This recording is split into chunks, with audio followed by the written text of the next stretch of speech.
Good morning, everybody. Good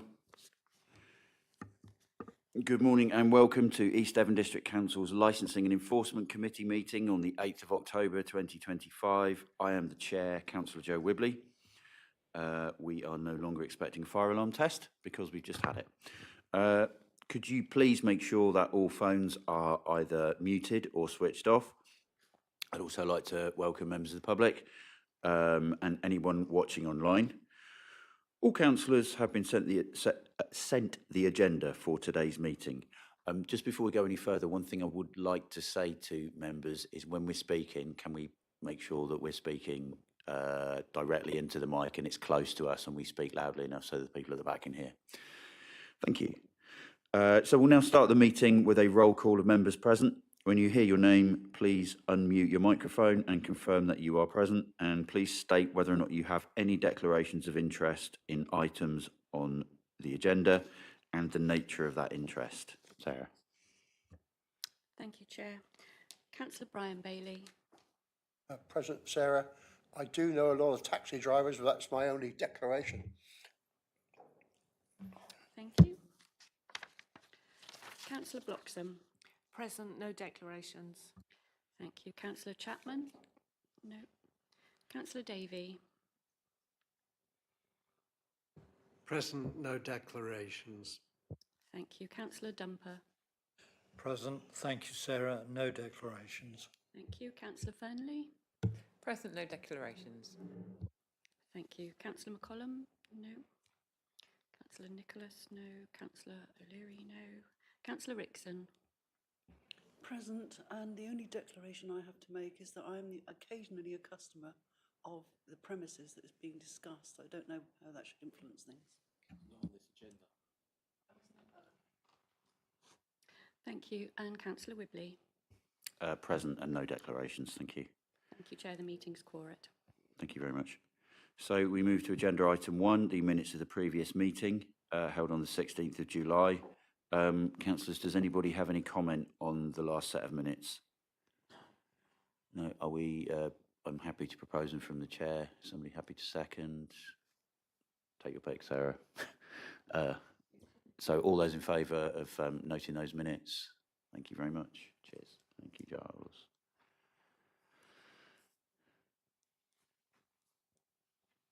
Cheers. So agenda item 2 is apologies. We have them from Councillor Barlow, Councillor Westerman, Councillor Gazzard and Councillor Levine and also Councillor Nicholas, I believe. Agenda item 3 is declarations of interest, which we've done. Are there any other members? Roy, do you have any declarations? No. Cool, thank you. Agenda item 4 is public speaking. And we will hear from Mr. George Shorters, the chair of the East Devon Taxi Association. George.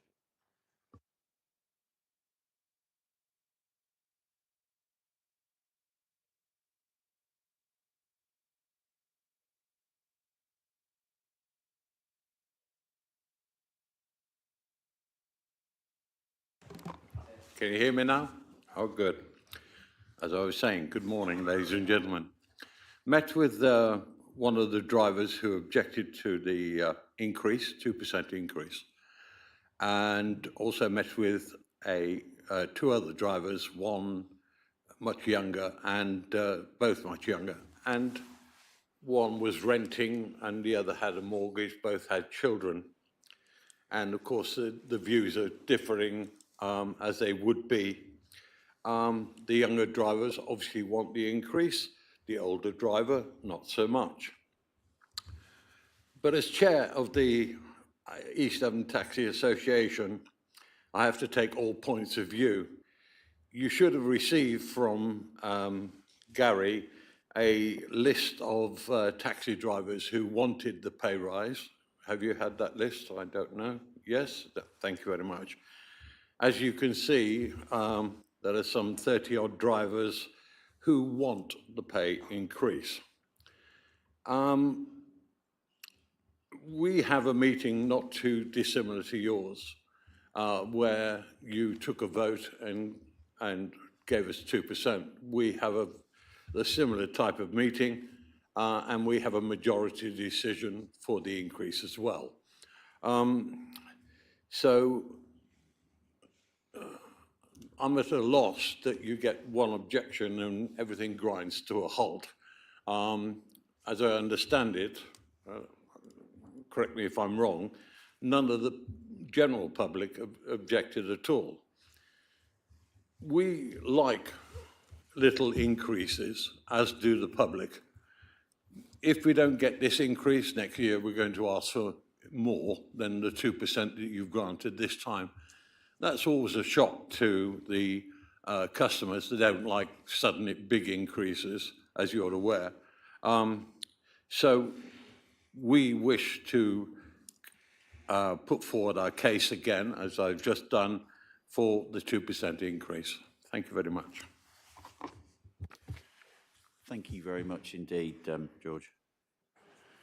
We will come to all of that in a moment. Agenda item 5 is matters of urgency, and there are none. And agenda item 6 is confidential items, and again, there are none. So we move now to agenda item 7, the Hackney Carriage Fare Tariff Review. And our licensing officer, Mrs. Westlake, will now present a summary of the report. Emily. Thank you, Chair. Okay, so the purpose of this report is to ask the Licensing and Enforcement Committee to set a further date, not later than the 13th of October, on which the proposed new Hackney Carriage Table of Fares shall come into force, either with or without modifications, as decided after consideration of the objections that have been received.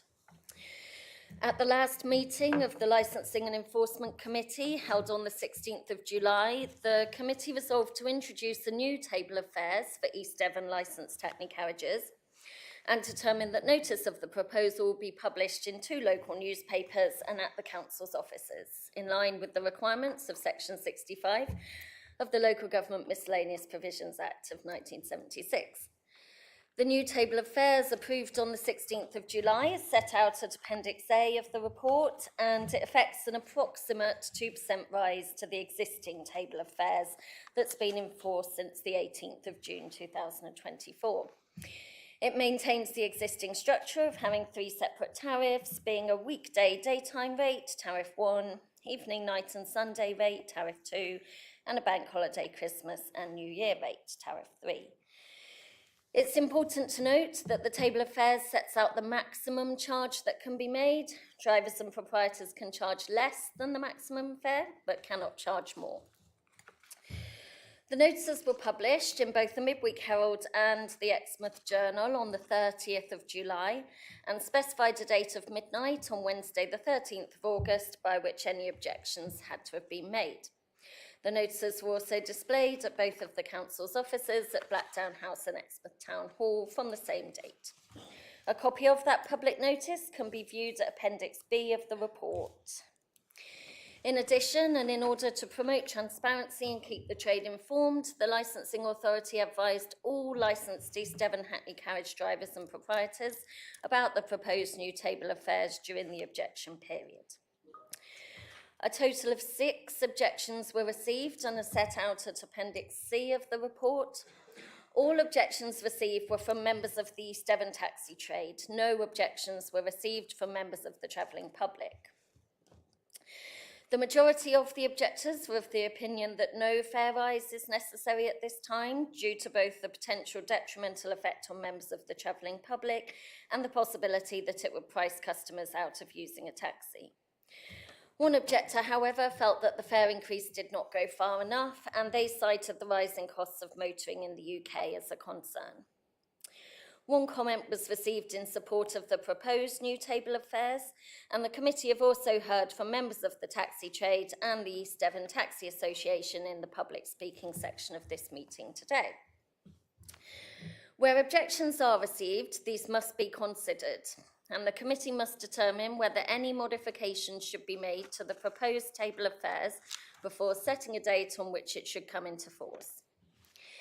It's necessary to ensure that any modifications made at this stage are workable and can be calibrated to the existing taxi meters and are also fair and reasonable to members of the travelling public, as there is no mechanism in the legislation for further public notices or consultations after today's decision.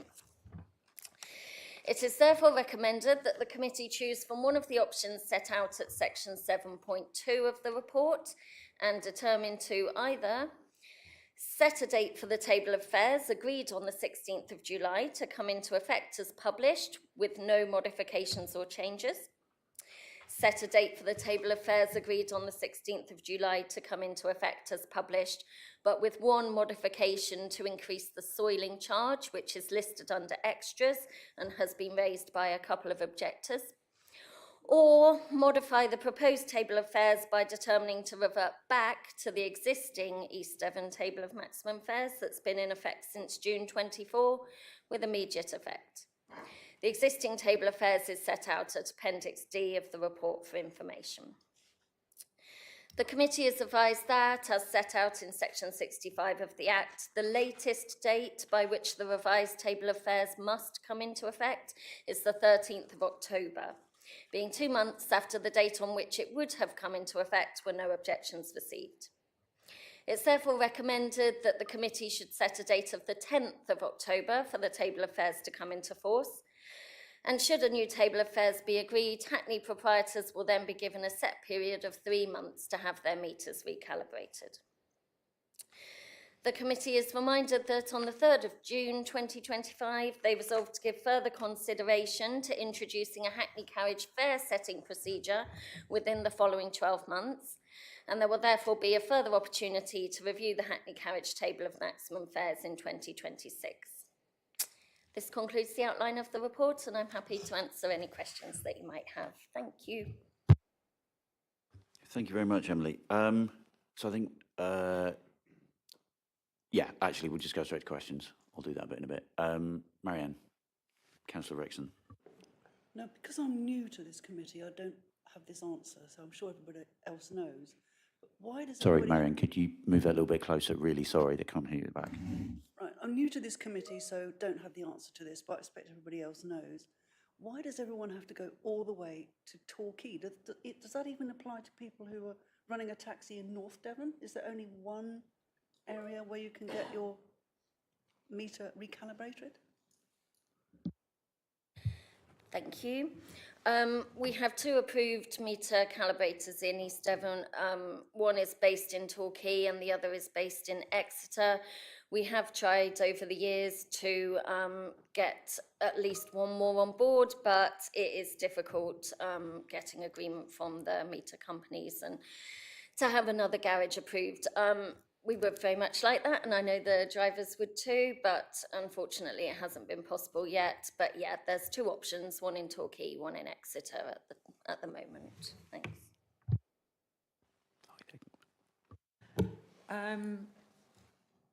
In the conclusions, it talks about our proposed ways we could go. And one of the ways we could go is carry on with what we decided last time. And I understand we could increase the extra soiling charge as well. I'd like to know what was the price for a soiling charge before there's a possibility of putting it up? Because I don't think that's in the report, or I've missed it. And is that something that we can do? We can keep it the same as we agreed last time and increase that soiling charge if we wanted to. Thank you for the question. So currently in the existing fare table, the soiling charge is £88. In the proposal that was agreed in July, that went up to £90. There have been a couple of mentions by objectors that £90 is still too low. I think someone mentioned £110 it cost them recently to valet a vehicle. I've had a little look comparing soiling charges across the Devon district, and it does seem to vary between around £75 to £100. That's the soiling charge on the tariffs. So if you wanted to consider increasing it to £100, that would be an option. Yeah, thank you. Thank you, Councillor Fernley. Do we have any other questions at all? No. Do we have any questions from outside the committee? Roy, have you got any questions for Emily? I'd like to talk in the debate, though. Okay, no worries at all. Well, I will now ask. I will invite non-members of the committee to speak. Roy. Thank you, Chair. I've used taxis a few times in the last 12 months. My vehicle was off the road and I wanted to go to Yeovil one evening. So I caught the train from Honiton Station to Yeovil. It was pouring heavy with rain and there was a gale going. There were no taxis at Yeovil railway station, which is a good mile and a half from the centre of the town.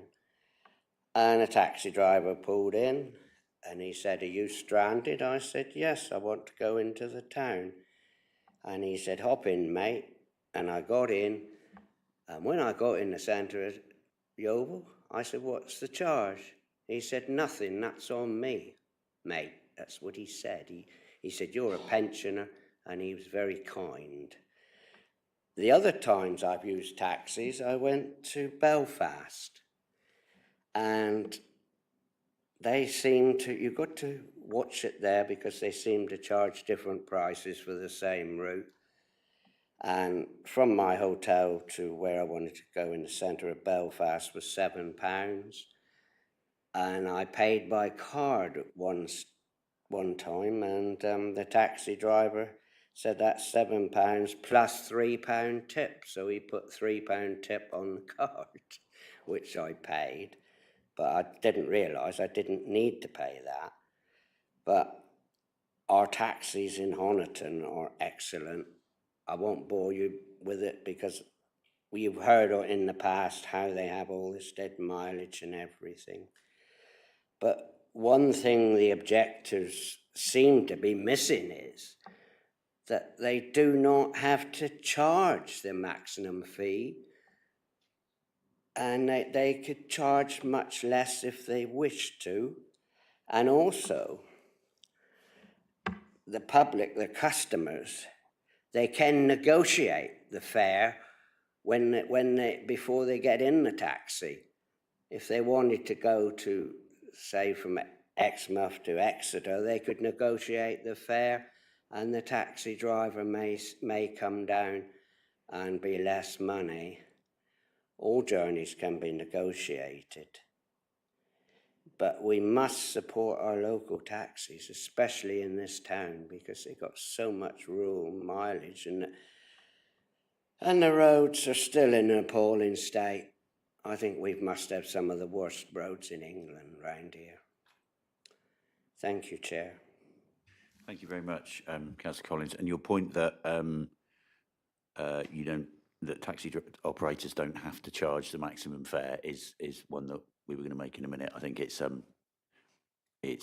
very good point. Well made. Thank you. And I'm sorry to hear about your tipping experience in Belfast. I will now invite members of the committee to speak. Does anybody wish to say anything? I mean, I think at this point it's probably fair to say that, just to remind us of the recommendations, we're not looking to change the 2%. That's a done deal, I think, in terms of this. Either we go with that or we don't. Effectively, we're looking at, are we changing the soiling charge? If we're sticking to these recommendations. Does anybody have any? Tim, Councillor Dumper? Oh, sorry, come to you in a second, Paul. Yes, thanks, Chair. Yeah, I'd just like to say that I think the 2% is a great idea. We've just heard George Shorters from the Public Gallery supporting that in terms of most taxi drivers. We've seen the objections. The soiling charge issue, in my view,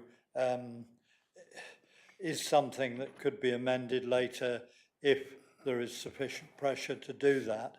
I don't feel that there is at the moment with what we've heard, and so I would propose that with the soiling charge remaining as is. Thank you. And would you be happy to add on the 10th of October to that proposal? On the 10th of Excellent, October. thank you. Councillor Fernley and then Councillor Davey. Paula. I was going to say that we talked this through last time and I thought we came to quite a good decision.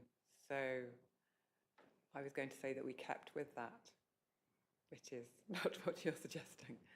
So, I don't know. Just the not raising the soiling charge. Sorry, I've That's fine.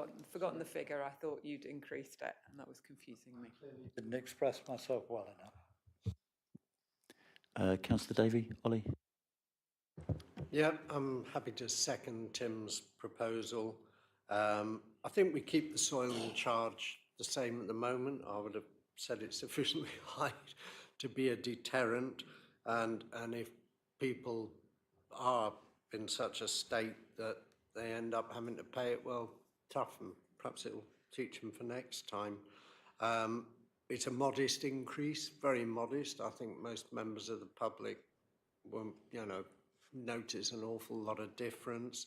And I take George's point, and we need to look at maybe a system like the Guildford one, where we take into account the costs that taxis have got and raise this by a standard amount each year. Otherwise, we're going to be sat here again next year having exactly the same conversation, going out to public consultation, coming back again. I'm very happy to second the proposal to just keep the charges as they are and reintroduce them in a couple of days' time. And the drivers then have 3 months to get their meters adjusted. Okay. Thank you. Councillor Davey makes a very, very good point there. This could have been in a very different position now. So it's really, really interesting to hear that the taxi trade wants small increments yearly rather than big increments, because that was a conclusion that the committee came to as well, that was better. Emily did a huge, huge amount of work in preparing us for that. And then the committee changed their mind. So again, I question what happened there. What I would say to George and to members of the taxi trade is that I know that forms full of questions about financial details seem intrusive and onerous and difficult. But if you want us to do that and for us to do it fairly, if you could encourage your members to engage with that, that would be really, really useful, and we can both get what we want from that then. Councillor Bailey, and then we'll go to a vote. Thank you, Joe. I'm just thinking 2% would be a minimum increase year on year. However, it's got to be, in my opinion, related to inflation as it is. Okay, So if inflation was to go to, say, 4%, then one assumes that the rise would be 4%? So the Guildford method takes into account, this is the thing that we voted not to do, it takes into account all of those things. So it takes into account inflation in terms of the prices of things that taxi drivers use. So it's not based on, because when we came to this 2%, I think we were thinking along the lines of inflation as an overall figure. The Guildford method doesn't look at just inflation, it looks at inflation in terms of the taxi drivers and what they spend money on. So how much does insurance go up? How much does, car parts go up? And all of those things. So that's why that method was being was sort of championed, because it would have done that. Maybe that, I don't know if that was, a communication thing at the time, but so yeah, it does. We will take into account inflation, but this method will do it. If inflation goes up 10% and car parts go up 12%, it would look at the 12% rather than just the overall figure in the country, and come up with a figure from that. Is that right, Emily? Yes, that's right, yes. I'd just say with regard to going forward with this, unfortunately, the way the legislation is, you can't bring in an automatic increase every year. We would be having to look at least doing the minimum public notice period, the consultation. If there were objections, they are obliged to come back to this committee.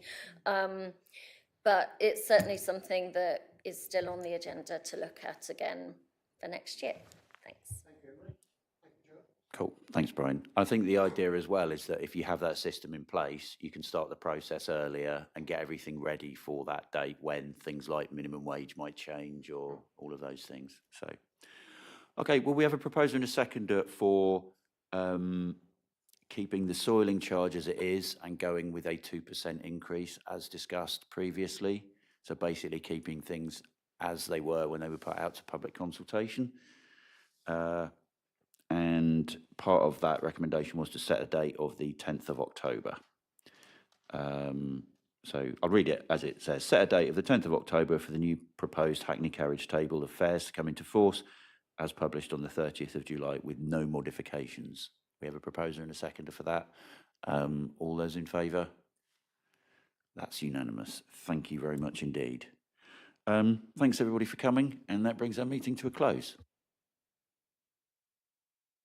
Could I just quickly thank Emily for all the work she's put into this as well, and the kind of recalculation of the distance and calculations. I realise there's been a lot of maths there, so thank you very much for